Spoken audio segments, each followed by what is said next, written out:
Hello. As you can tell, I am not Lianna Campos. Unfortunately, Lianna is home with COVID and we wish her a speedy recovery. Since she is sick, and the fact that this past Sunday was a special service, we decided to change this one up a little bit.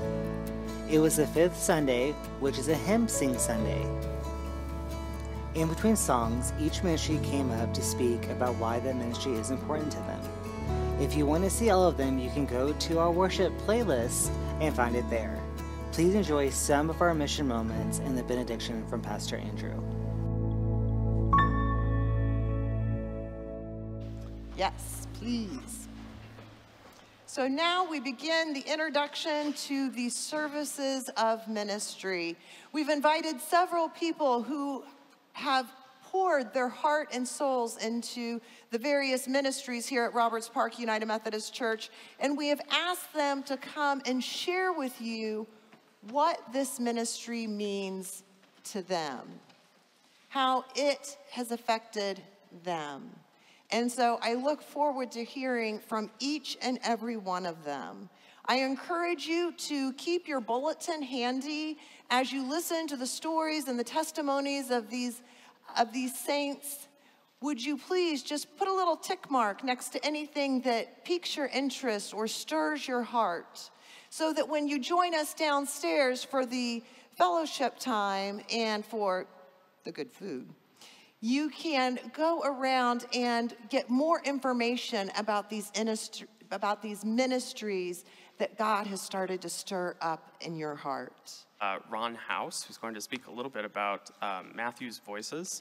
And Ron, as you make your way up here, I'll invite one of our choral scholars, Adrienne Dager, down, who's going to speak a little bit about her experience in the choir.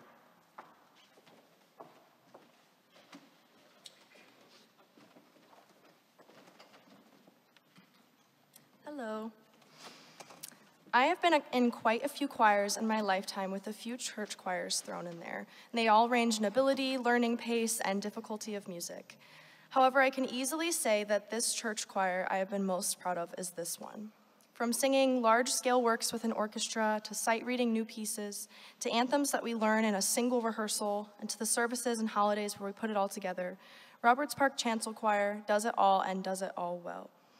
But besides being an outlet to sing really cool music, the Roberts Park Choir is also a place of comfort. Even without talking about the tough things you might be going through or the hardships you are facing, being surrounded by the people who make up the choir for those few short hours a week make those things seem a little less bleak. And it's because of the people in it. Helen will always make sure that everyone knows it's your birthday. John will always be quick to crack a joke before getting back to work. Steve and Faye always have smiles on their faces, and Joe and Joseph have the most contagious laughs. I could say so many things about each person in this choir, but I only have a minute, so I won't. But the thing that sums them all up is that the people who make up this choir are some of the most welcoming and caring people I've met, even to those who only join us for a rehearsal or two. And I bet Helen knows all of their birthdays, too. The heart of this choir is the people in it, so if you've ever thought about joining, know that you'll be welcomed with open arms and hearts, even if you sing a few wrong notes or a lot. Thank you.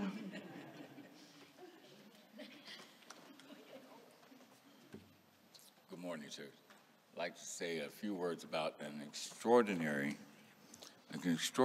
opportunity that is granted to each and every person, and it's called Matthew's Voices. We have a wonderful choir. I just don't have words for it, but what I like to talk about is Matthew's Voices. What that is a opportunity for those that are outside of our normal congregation to come and just sing songs of joy. You don't have to have a joyful voice. You can just have a joyful noise. And we'd love to have you. I had the opportunity several years ago. I was homeless, destitute, as it were, had lost all basic hope, and just by coincidence, happenstance, or I'd like to think the will of God, I was led to this building. And I'm getting chills on my arms.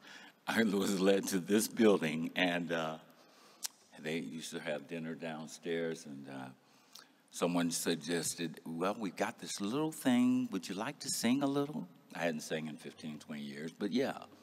And I went upstairs to be just welcomed with love and just unconditional love, and the opportunity to just open your mouth and sing a few songs and enjoy camaraderie of those around you.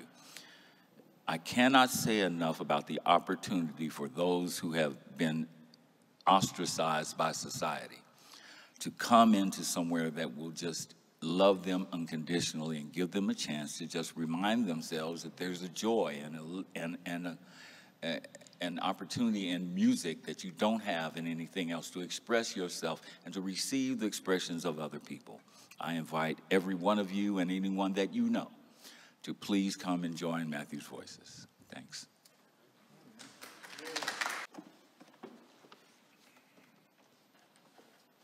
God is in all. God is transforming us. And so it is my privilege, my honor, my pleasure to invite Faye Camp to share with you her experiences as a leader with Kaleidoscope, and also Anthony Kirk, who is one of our Kaleidoscope members, to share his experience with Kaleidoscope. Please come forward.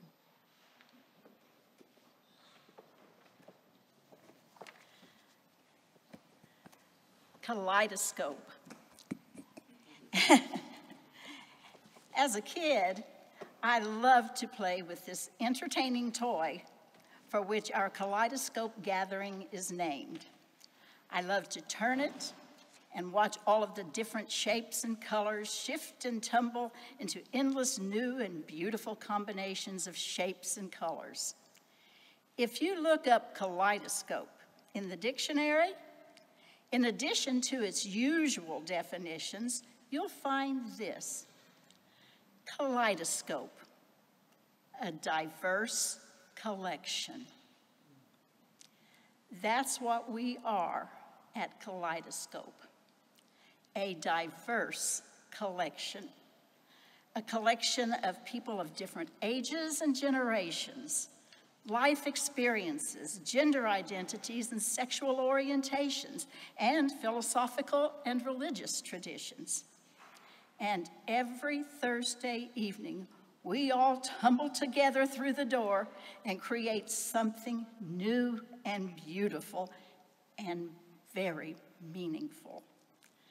Pastor Carmen asked me to share what Kaleidoscope means to me. As an ally, what's most important to me is to know what Kaleidoscope means to our Kaleidoscope community. So I asked my gender-fluid, 30-year-old grandkid, Devlin, who recently attended Kaleidoscope while visiting us from New York, and he hears about it from me all the time. I asked him to tell me what Kaleidoscope meant to him. Devlin said, what means the most to him about Kaleidoscope is how much everyone in Kaleidoscope means to Granny and Gramps. He talked about how everyone in Kaleidoscope has become such a big, important part of our life. He talked about how they've helped us learn new things from them and have a family experience with them. I can only add to that. Kaleidoscope means to me that for the first time since Devlin came out at the age of 17 and was swiftly removed from his position in the puppet ministry of his church, there is finally a church, Roberts Park, where Devlin, along with others in the LGBTQ community, feels safe, welcome, belonging, affirmed, loved, and appreciated. Isn't that what all of us are really seeking? If you know someone, if you love someone who needs to feel this way, Kaleidoscope may be just what they're seeking. And it's fun. Steve and I thank God every day for God and Roberts Park. thank God and Roberts Park for the opportunity to be a part of this joyful, loving experience.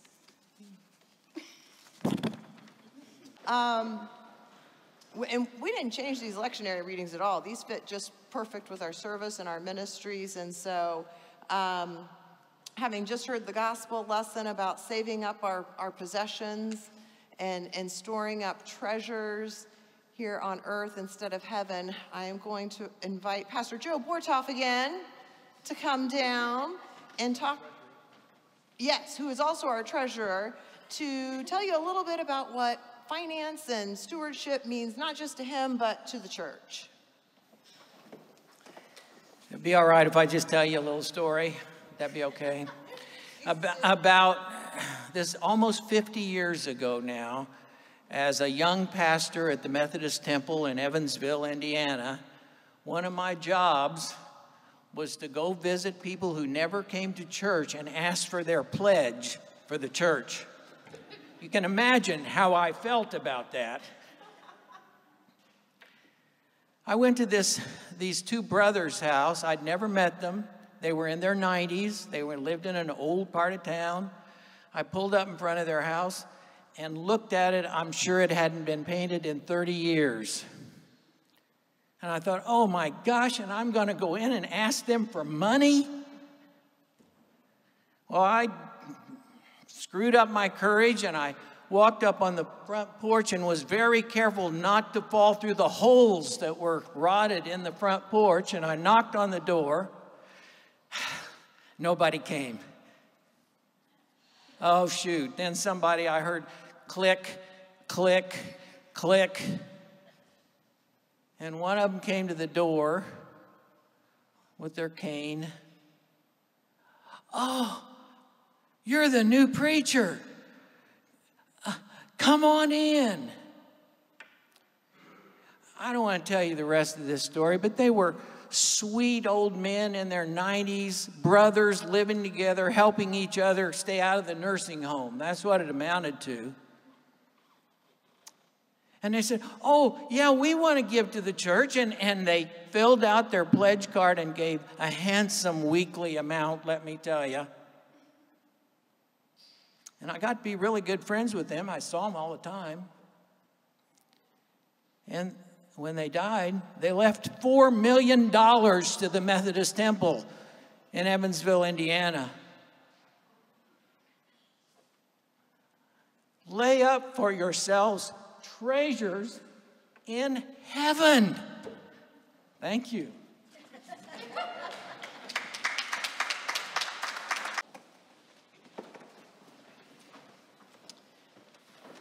So I love that song.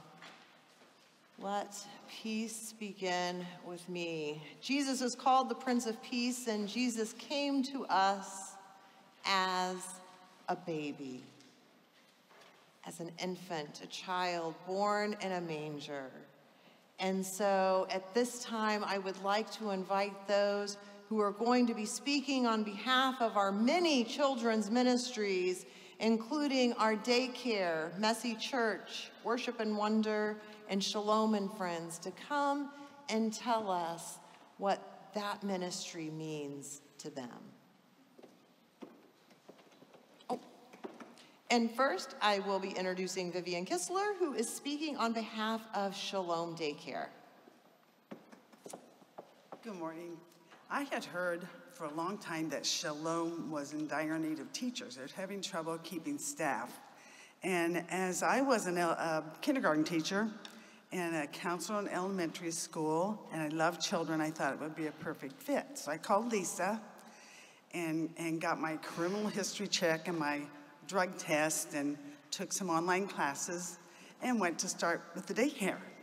Having been a mother and a grandmother, I thought working with infants would be great. But when I got there the first day, I realized I was in charge of 4 infants who I didn't know their personality, their diapering schedule, their feeding schedule, their napping schedule. It's a little overwhelming. But I was fortunate to work with Carol Egan, also a church member, who was helping the daycare stay open by volunteering. So by the end of the day, I felt comfortable.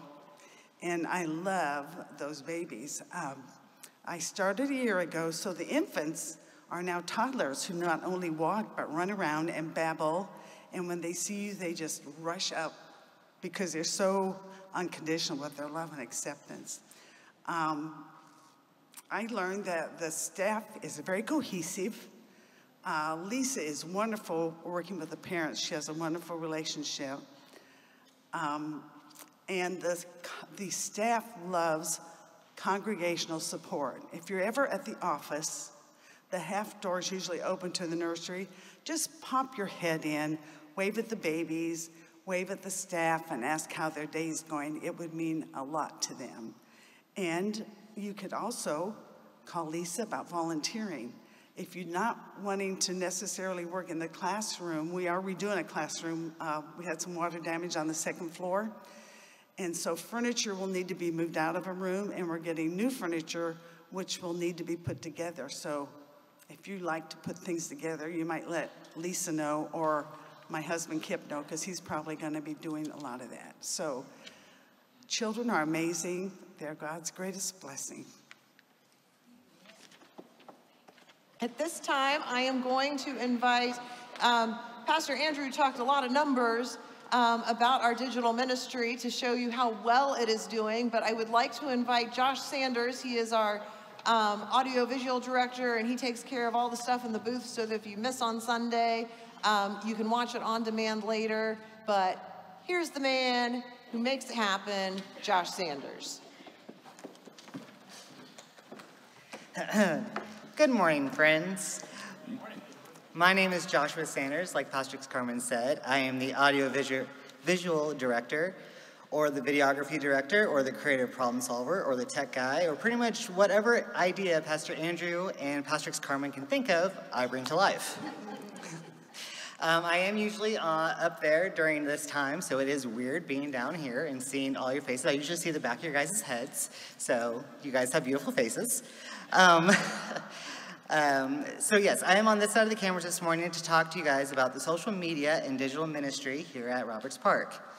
Currently, we have a few shows going on, like Pastor Andrew mentioned, Shalom and Friends, which is a kids show that me and Pastor Carmen make. She reads the stories, and then I created a cartoon with Indy and Stu, and now I have, it's just getting bigger than what it is, than what it started, and it's actually amazing. And then we also do sermon recap, which the director, Lianna Campos, she talks about the worship on Sunday, and then we replay it. And then soon we're going to have Bible Talk coming up, and Charisma is also going to be starting up soon. And with all of these, I'm also trying to turn these into podcasts, and I'm also trying to get other shows on the way to help bring people together and learn and worship. The best way for you guys to really get involved in this is by liking the videos or the posts you guys see. Because the more we like and the more we see, the more we post. And then if you guys really like the stuff, feel free to comment on it and tell us what your favorite part is. And if you guys really love the stuff I'm putting out there, feel free to share it. Because the more we share, then the more we can spread our word out. We are getting very, very many views on Facebook and YouTube, as Pastor Andrew said. Our show, Shalom and Friends, we have been getting almost 1,000 views on every episode the last month or so, which is exhilarating and terrifying to see that there are thousands of people seeing my work, but you know, that happens. I want to help show the online community how awesome and amazing this congregation is.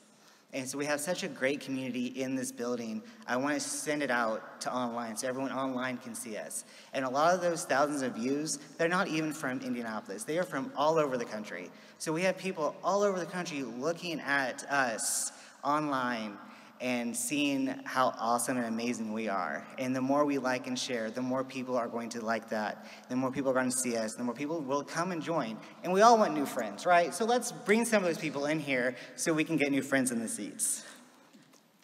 And before I go back up to my little booth up there with my friends, I am also looking for volunteers that would like to help up there in the booth to help run the audio or the graphics. All you have to do is be able to push a space bar, and that's pretty much it. I just need you to be able to push a button. Just push a button and you come up and work with me, all right? That's pretty much all I have to ask. And also, lastly, is all these other great ministries that have been up here and talking to us and talking to you guys about all the great work they're doing and want to start doing. My goal is to put all of my energy and all of my excitement into all these other ministries like I do Shalom and Friends, and like I do Shalom, and like I do Kaleidoscope. Because Kaleidoscope is very important to me. I am Carmen's right-hand man when it comes to Kaleidoscope, and I'm also her right-hand man when it comes to anything in Roberts Park, actually. But yes, I do hope to put all of my excitement and energy into all of the other ministries. So now, will you please stand for the hymn 371? Thank you guys very much. You may be seated. We have one more ministry moment. It is on social groups. And I asked Debbie Walker here to speak on Hook and Needle Club, but I was unable to get somebody for book club, and I know she's a member of book club too, so I thought maybe she might throw a little something in there about book club. Nothing like putting you on the spot, huh? Well, I love book club. It is such a wonderful group of people. We select a book to read each month. We get together and we talk about it, and it's just we just all care about each other, and we all have a love of reading. So now I'll go on with what I'm prepared for. I also enjoy serving others through the Hook and Needle Club. We meet twice a month. We knit, crochet, and do loom knitting. Our project for the last 2 years was to make hats and scarves for the residents of the Wheeler Mission Center for Women and Children, and we will continue with this ministry this year. Last November, we were able to tour the facility. We met some of the residents and saw how happy they were to have something new to wear. The day we were there just happened to be the day the Pacers were hosting about 600 residents from various homeless shelters for dinner. And one woman put on her new hat and scarf and said, "I'm having dinner with the Pacers tonight, and I'm going to wear my new hat and scarf." Our hearts were full. I would like to invite all of you to come to Hook and Needle. We are fortunate to have plenty of donated yarn to share, and we have great conversation. If you need help or want to learn to knit or crochet, we will do our best to help you. Hook and Needle meets the first and third Thursdays of the month at 1 o'clock. You're welcome to attend regularly, come once in a while, or just stop by for a chat. We'd love to have you. Loving God, as we leave this place and go to share in a meal together in fellowship, may you be at the center of our hearts and at the center of our conversations. As we are this congregation, may we go and share your love with the world around us. Remind us as we sit and eat that which is provided for us, that this is a meal beyond some people's wildest dreams. And so we go from this place in the knowledge that you are with us, and that your love will comfort us, your strength will support us, and your spirit will guide us this day and every day. Amen.